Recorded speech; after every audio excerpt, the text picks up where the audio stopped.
নমস্কার, আমি প্রজ্ঞা পারিজাত আছি আপনাদের সাথে কবিতায়। বিভ্রান্ত, কবি কৌশিক গাঙ্গুলি। দিগ্ভ্রান্ত আমরা দুজন, বাইরে কর্কশ রোদের নদীর স্রোত বইছে, মেঘলা রঙের ভেলা চলে গেছে কিছুক্ষণ, একটু ছায়া, একটু আশ্রয়, দিশেহারা অল্প কিছু সবুজ ছায়া গায়ে লাগছে না।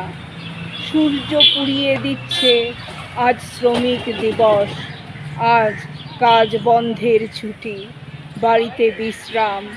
এমন করেই একদিন বিপ্লব বিশ্রামে চলে গেছে।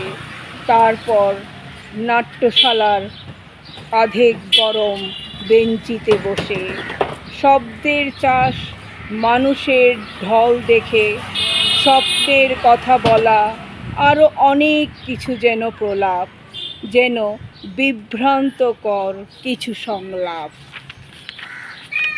তবু দুজন কবি ঘুরে বেড়াই প্রথমস্য মে দিবসে, কফি হাউস, রবীন্দ্র সদন সব বন্ধ, ঢোকা বারণ বিশেষ লোক ছাড়া।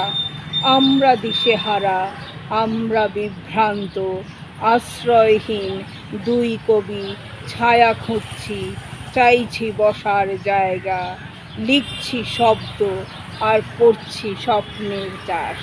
ভাববেন না কৌশিকের সঙ্গে আমি দুজন কবি কথা বলা আছে এখানে।